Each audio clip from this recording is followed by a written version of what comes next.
They called him foolish. His teachers said he was too slow to learn. He was fired from his first 2 jobs, and he failed over 1,000 times trying to invent a single light bulb. But this man would go on to change the way the entire world lives after dark. His name was Thomas Edison. Thomas Alva Edison was born on February 11, 1847, in Milan, Ohio. From the very beginning, he was different. As a child, he was relentlessly curious, constantly asking questions. Too many, according to his teachers. Once, his schoolmaster called him addled, a cruel word meaning confused or slow. After just 3 months of formal education at the tender age of 7, Edison was pulled out of school. For many, this would have been the end of their story. But for Edison, it was just the beginning. His mother, Nancy Edison, refused to let that label define him. Instead of seeing a difficult child, she saw a brilliant, inquisitive mind. She began teaching him at home, transforming their house into a classroom. She didn't just give him books, she encouraged his endless curiosity, letting him read, experiment, and learn through his own mistakes. That single decision, to nurture curiosity instead of punishing it, shaped the mind of a future inventor. Edison himself later said, "My mother was the making of me. She was so true, so sure of me, and I felt I had something to live for, someone I must not disappoint." As a boy, Edison turned his family's basement into a tiny laboratory. He bought chemicals with money he earned from selling newspapers and candy on trains. By age 12, his entrepreneurial spirit was already shining. He set up a small printing press inside a train baggage car and published his own newspaper, the Grand Trunk Herald. He was a force of nature, but his boundless curiosity sometimes led to chaos. One day, a chemical experiment went wrong and caused a fire inside the train car. The conductor was furious. He threw Edison and all his equipment off the train, banning him for life. That day taught him a harsh lesson. Curiosity had a cost. But he also learned something far more important.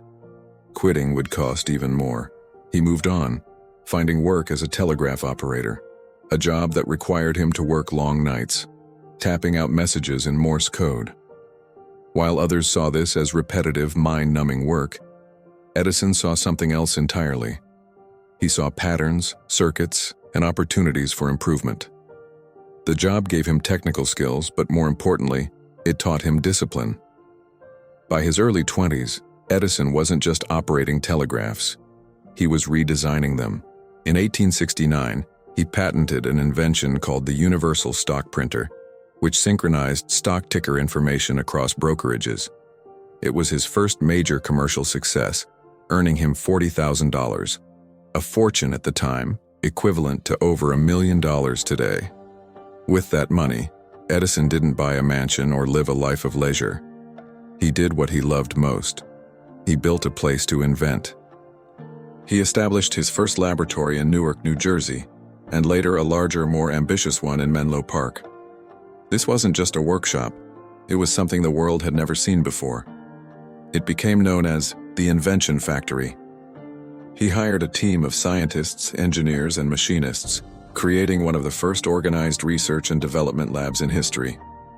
Over the next few decades, Menlo Park became a fountain of innovation, producing over 400 patented inventions.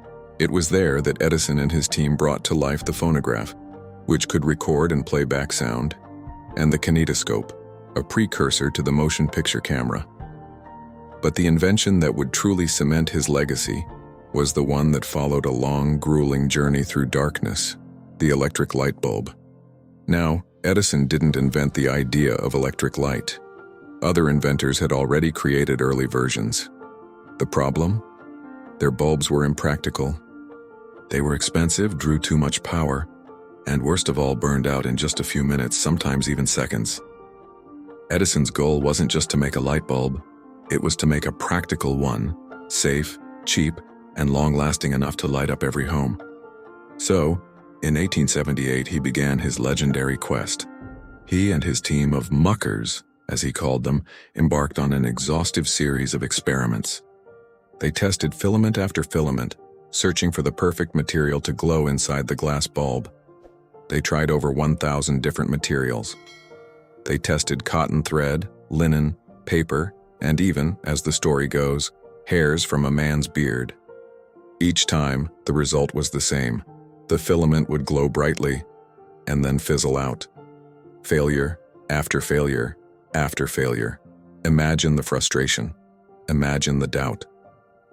A journalist, witnessing this relentless process, once asked him, "Mr.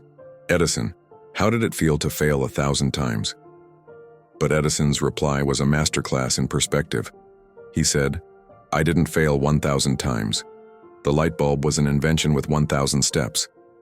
He saw each failure not as a defeat, but as a discovery of what didn't work, bringing him one step closer to what would.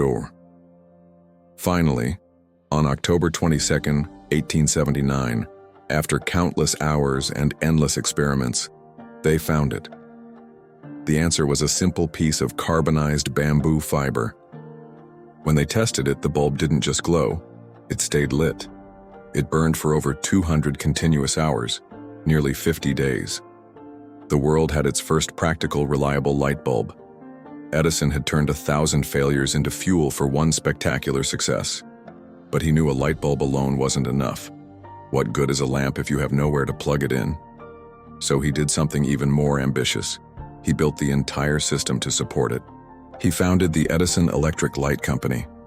In 1882, he opened the Pearl Street Station, the world's first central power station in New York City, and designed the electrical grid that would bring power into homes for the very first time. The world that once ended its day with the sunset could now work, create, and live long into the night.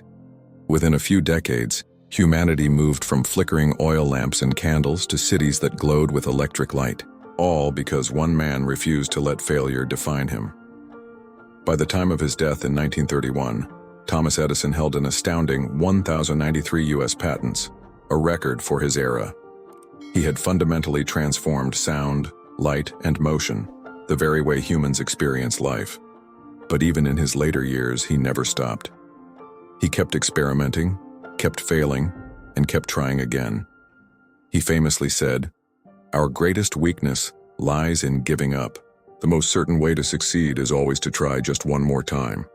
Edison wasn't just a genius in the conventional sense. He was living proof that genius is often just persistence in disguise. He failed 1,000 times, and in doing so, he lit up the world. His story leaves us with a powerful truth. You don't lose when you fail. You only lose when you stop trying. As Edison himself put it, many of life's failures are people who did not realize how close they were to success when they gave up. So the next time you face a setback, remember the man who took 1,000 steps in the dark to find the light. Thank you so much for watching. If this story inspired you, please hit that like button and subscribe for more stories of the people who changed our world. We'll see you in the next one.